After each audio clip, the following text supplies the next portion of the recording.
esse evento DeepSeek, ele não é um indicativo de que as barreiras de entrada nesse mercado estão diminuindo? Porque, como você mesmo falou, o DeepSeek já se apoiou em modelos que existem. E provavelmente outras empresas também vão querer fazer isso. E terão oportunidade de lançar produtos melhores do que aqueles primeiros desbravadores. Isso acontece com basicamente qualquer tecnologia em qualquer área, né? Não só nessa área mais informática, mas mesmo um cosmético funciona a mesma coisa, mesmo um medicamento. É basicamente esse tipo de raciocínio. Se essas barreiras de entrada estão caindo, provavelmente vai haver mais concorrência, né? Enfim, a gente vai ter mais players nesse jogo. Custos menores, o que é bom para o consumidor, mas deixa ali a concorrência entre as empresas mais acirradas. Isso é um risco ou é uma oportunidade para as big techs? Justamente para essas que são as pioneiras, que estão na vanguarda da tecnologia e que já tiveram que investir todo esse dinheiro que hoje serve como a base para essa nova avenida, esse novo mercado. Isso é bom ou ruim, né, para eles, para essas empresas? Eu vejo como positivo, mas vamos lá. Eu acho que a gente precisa ter atenção, melhor assim, ter atenção com toda a arquitetura que está se criando em relação à inteligência artificial. Quando a gente olha, e aí eu vou citar uma história do passado, quando a gente olha lá a formação da internet, né, como que a internet chegou até os lares de todo mundo, né? Você teve lá o nascimento do PC, o computador, o primeiro browser que ganhou que apareceu para o mundo foi o Netscape, né? E o Netscape foi avaliado em 4 bilhões de dólares, acho, em 95, e ia ser aquele negócio de sucesso, até que a Microsoft falou assim, bom, eu vou inserir um browser próprio dentro do Windows, que vai se chamar Internet Explorer, e ele vai ser de graça para todo mundo. E a Netscape nem sabia muito como monetizar aquela história também, super atrapalhado. E no final das contas, o que aconteceu? O Netscape foi sumindo, o Internet Explorer foi ganhando espaço no mercado, e aí depois veio o Firefox, aí depois veio o Google, enfim. O Chrome, né? E a história se desenhou. O que acontece com os LLMs é muito parecido. Então, qual foi a principal dificuldade do Sam Altman a hora que ele colocou o GPT para rodar? Como eu monetizo isso? E ele sabe, ele precisava correr atrás de uma monetização, né? A gente lá na gestora tem uma tese que talvez o ChatGPT seja o Netscape do passado, tá? Apesar de que ele tem conseguido ainda se manter na fronteira, justamente porque ele conseguiu o suporte de quem ele precisava, né? Primeiro ali da Microsoft, aí depois da Apple. De certa forma foi dando um pouco... Agora vai ter o suporte do governo, o suporte do SoftBank, enfim, ele está conseguindo se reinventar. Mas na época o Netscape não conseguiu, né?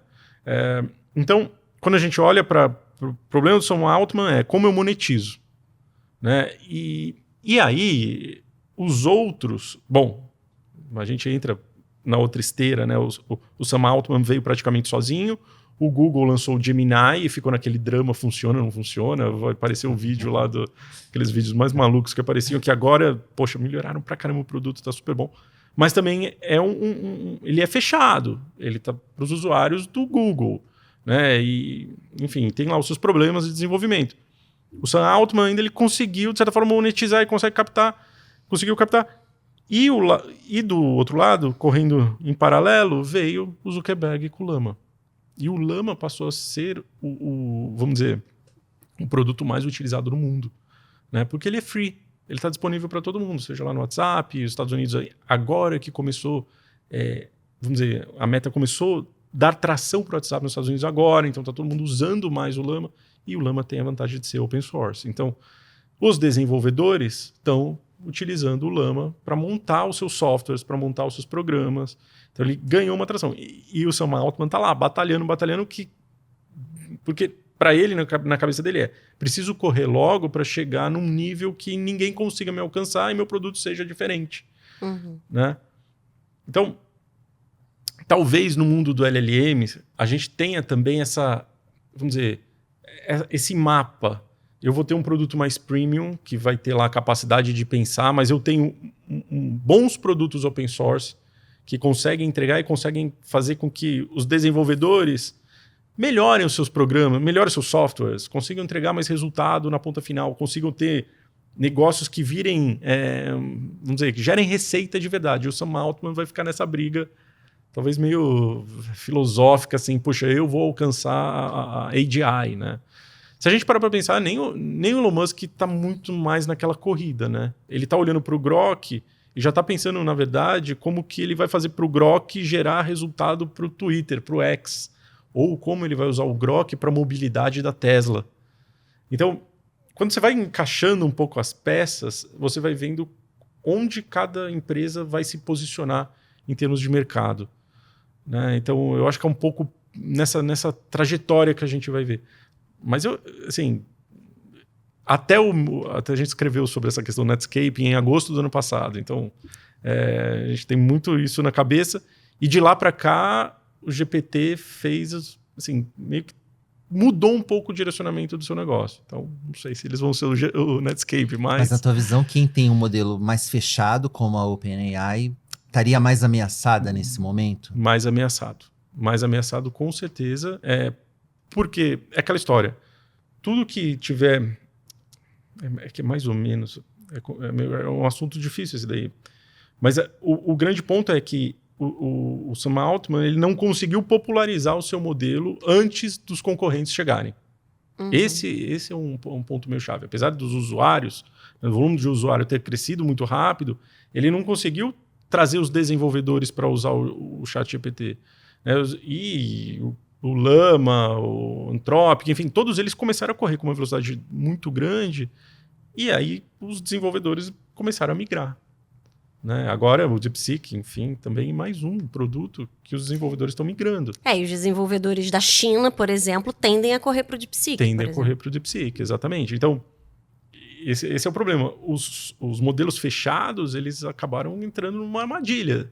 Né? Quem vai usar o modelo fechado agora, daqui para frente?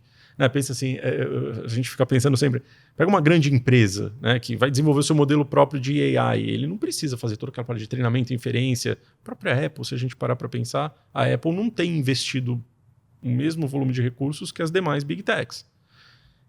E o que ela está fazendo? Poxa, ela fechou o acordo com o GPT e ela está tentando desenvolver a Siri ali, está numa dor de cabeça difícil. Enfim, essa construção dos LLMs realmente assim, tá ficando cada vez mais claro que o bom modelo é o open source, e aí é um pouco do que era a cabeça do Zuckerberg ali atrás. O open source que vai fazer com que isso ganhe, se disperse, né, com as empresas e pessoas, enfim, desenvolvedores.